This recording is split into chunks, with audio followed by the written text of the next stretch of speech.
নমস্কার বন্ধুরা, daily everyday চ্যানেলে আপনাদের সবাইকে স্বাগত। আজকে আমি ভেটকি মাছ দিয়ে টমেটো ভেটকি রেসিপিটি শেয়ার করতে চলেছি। আপনারা আমার সাথে থাকুন আর আমি কেমনভাবে এই রান্নাটি করেছি সেটি দেখতে থাকুন। দেখতেই পাচ্ছেন কি সুন্দর একটা টমেটো দিয়ে ভেটকি মাছ তৈরি হয়েছে, যেটা রঙেও যেমন সুন্দর হয়েছে আর এটা খেতেও অবশ্যই খুব ভালো হয়। তো আমি কিভাবে এটি রান্না করলাম এটি আপনারা দেখতে থাকুন। এর জন্য অবশ্যই নিয়েছি একটা ভেটকি মাছ। এখানে 5 টুকরো ভেটকি মাছ আছে। এটাকে আমি প্রথমে ম্যারিনেট করে নেব। এই ম্যারিনেশনের জন্য লাগবে লেবুর রস, তার সাথে লাগবে প্রয়োজন মতো নুন, তার সাথে লাগবে হলুদ, আর সমস্ত কিছু দেওয়ার পরে তার মধ্যে আমি কিছুটা দিয়ে নিয়েছি আটা। এখানে এই বাইন্ডার হিসাবে আটা বা ময়দা আপনারা যে কোনো যেটা হাতের কাছে পাবেন সেটাই ব্যবহার করতে পারবেন। এই লেবুটা দিলে কি হয়, মাছটার মধ্যে একটা ফ্রেশ গন্ধ তৈরি হয়, কেন ভেটকি মাছের মধ্যে একটা আষ্টে ভাব থাকে। আর আটা বা ময়দা দিয়ে যদি সেটাকে কোট করা হয় তবে মাছটা ভাজার সময় মাছটা একটু ফেটে যায় না, আর তেলের সাথেও মাছটা কখনো আটকে ধরে না। এইভাবে এটাকে সুন্দর করে মাছটাকে ভালো মেখে নিতে হবে। এমনভাবে মেখে নিতে হবে যাতে প্রত্যেকটা মাছের গায়ে এই কোটটা ভালোভাবে তৈরি করা যায়। এইভাবে সমস্ত কিছু রেডি করে নিয়ে মাছটাকে রেখে দিতে হবে। এইবার আমরা মাছটাকে ভেজে নেব। মাছটা ভাজার জন্য অবশ্যই প্রথমে আমি কড়াইয়ে দিয়ে নিয়েছি সর্ষের তেল। সর্ষের তেলটা গরম হয়ে গেলে এবার এর মধ্যে আমি খানিকটা নুন দিয়ে নিয়েছি। এই নুনটা সর্ষের তেলের মধ্যে দিলে তাতে কি হয়, তেলটা যখন ধোঁয়া ওঠা গরম হবে আর এই নুন দিয়ে যখন তেলটাকে একটু কড়াইয়ের মধ্যে মিশিয়ে নেওয়া হবে, সেই সময় যদি মাছটাকে দেওয়া হয় এই মাছগুলো কিন্তু কখনোই তেলের মধ্যে আটকে যাবে না। তেলটা খুব ভালো গরম হয়ে মাছগুলোকে দেওয়া হবে আর হাই ফ্লেমে কিন্তু মাছটাকে ভাজা হবে। এটা যেহেতু ভেটকি মাছ এবং ম্যারিনেট করা ছিল সেই হেতু এটা হাই ফ্লেমে ভাজলেই ভালো হবে। আর একদম নিচের দিকটা লাল লাল হয়ে গেলে তারপরে উল্টে আর একটা পিঠ দিতে হবে। এইভাবে উল্টে পাল্টে মাছটাকে ভালো করে ভেজে নিতে হবে।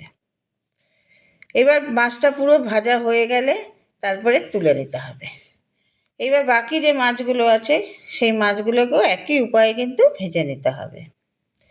মাছগুলো এমনভাবে ভাজতে হবে যাতে এই মাছগুলো দিয়েই কিন্তু ভাজাও খাওয়া যায়। তো ভাজার পরে দেখুন মাছের রঙটা এত ভালো হয়েছে।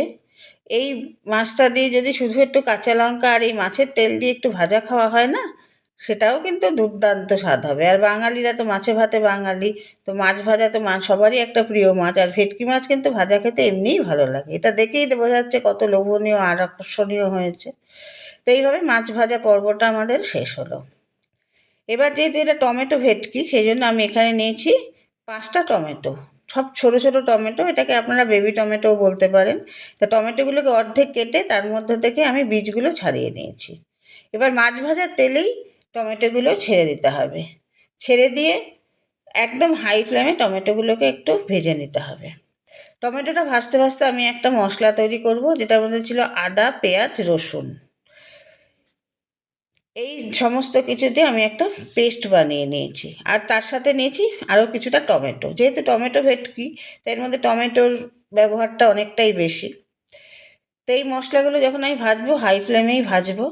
এবার ভাজতে ভাজতে এর মধ্যে দিয়ে দিয়েছি ঝালের জন্য কিছুটা কাঁচা লঙ্কা।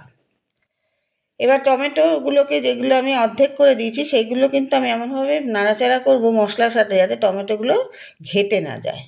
এবার এই কষতে কষতে এর মধ্যে প্রয়োজন মতো নুন আর হলুদ দিয়ে দেবো। নুন হলুদ দিয়ে দেওয়ার পরও আমি ভালো করে এবার কষতে থাকবো। এবার যখন মশলাটা এবার কষবো এই সময় ফ্লেমটাকে আমি মিডিয়াম ফ্লেমে নিয়ে আসবো। এবার যখন দেখা যাচ্ছে প্রায় একটু তেল ছেড়ে এসছে, এই সময় আমি সামান্য একটু গুঁড়ো গরম মশলা ব্যবহার করেছি। এই গুঁড়ো গরম মশলা দেওয়ার পরেও হাই ফ্লেম না রেখে, এখানে কিন্তু আমি মিডিয়াম ফ্লেম রয়েছে, সেই অবস্থাতেও আরেকটু নাড়াচাড়া করব। এবার যখন একদম তেলটা ছেড়ে আসবে এই সময় আমি প্রথমে একটু মিক্সি ধুয়ে বাটিটা যেটুকু জল সেটুকু জল দিয়েছি, তারপরে আরেকটু বেশি করে জল দিয়েছি। তবে এখানে জলটার পরিমাণ কিন্তু খুব কম, কেননা ভেটকি মাছগুলো তো পুরো ভালো করে ভাজা হয়ে গেছে আর টমেটো ভেটকিটা কিন্তু একটু গা মাখা মতো হবে, সেজন্য এটা কিন্তু বেশি ঝোল দিলে ভালো লাগবে না। তো এবার ঝোলটা যখন ফুটে উঠবে সেই সময় আমি মাছগুলোকে দিয়ে দিয়েছি। মাছগুলো দিয়ে দেওয়ার পর তখন কিন্তু ফ্লেমটা আমি মিডিয়াম ফ্লেমেই রেখেছি। ঝোলটা যখন ভালো করে ফুটে উঠবে, এবার নামানোর কিছুক্ষণ আগে আমি দিয়ে নিয়েছি অল্প করে ধনেপাতা কুচি। আর ধনেপাতা কুচি দেওয়ার পর গ্যাসটাকে আবার বাড়িয়ে তারপরে গ্যাসটাকে আমি অফ করে দিয়েছি। এইভাবে গ্যাসটাকে অফ করে অন্তত 7 থেকে 8 মিনিট এটাকে একটু ঢাকা দিয়ে রাখতে হবে। 7-8 মিনিট পর মোটামুটি হয়ে গেলে ঢাকা খুললেই আমাদের দারুণ লোভনীয় টমেটো ভেটকি কিন্তু রেডি হয়ে গেল। দেখতেই পাচ্ছেন এটা কত ভালো দেখতে হয়েছে, একদম যেমন রঙটা সুন্দর হয়েছে, আর এটা খেতেও কিন্তু অপূর্ব হয়। এবার আপনারা আপনাদের মতো করে এটা সাজিয়ে ফেলুন। মাছগুলো যখন সাজাচ্ছি তাতেই দেখা যাচ্ছে কৌটা মাছগুলো কিন্তু একটাও ফেটেও যায়নি, আর খুব সুন্দর কিন্তু এটা ঝোলের সাথে একদম গায়ে গায়ে মাখা হয়েছে। আর যে টমেটোগুলো আমি দিয়েছি, এই টমেটোগুলো যেহেতু আমি অর্ধেক করে দিয়েছি কিন্তু বীজ ফেলে দিয়েছি, কিন্তু তাতেও টমেটোর মধ্যে যে ঝোলটা ঢুকে একদম আগের মতোই টমেটোটা শেপ নিয়ে নিয়েছে। অর্থাৎ টমেটোর মধ্যে যে জুসি ভাবটা ছিল সেটা কিন্তু বজায় রয়েছে। এইভাবে আপনারা এই গরম গরম ভাতের সাথে এই টমেটো ভেটকিটা পরিবেশন করুন। এটা শুধু গরম ভাত না, আপনারা চাইলে কিন্তু পোলাও, ফ্রাইড রাইস দিয়েও এটা খেতে ভীষণ ভালোই লাগবে। প্রতিদিন একঘেয়ে একরকম খাবারের থেকে একটু বৈচিত্র্য আনতে গেলে মাঝে মাঝে তো একটু অন্যরকম খেতে হয়। তো সেই যখন সেরকম একদিন আসবে যে কোনো একটা ছুটির দিন বা বিশেষ কোনো অতিথি এসছে, তাদের জন্য কিন্তু অনায়াসেই এই সহজ উপায়ে কিন্তু টমেটো ভেটকি বানিয়ে নেওয়া যায়। আপনারা এটা জানাবেন এটা কেমন হয়েছে। যারা এখনও আমার এই ডেইলি এভরিডে চ্যানেলটাকে সাবস্ক্রাইব করেননি, তারা কিন্তু আমার চ্যানেলটাকে সাবস্ক্রাইব করে দেবেন।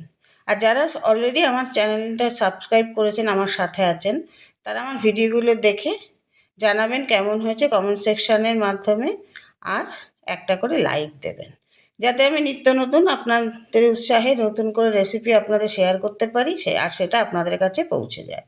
আর অবশ্যই নামানোর আগে একটু ধনেপাতা দিই।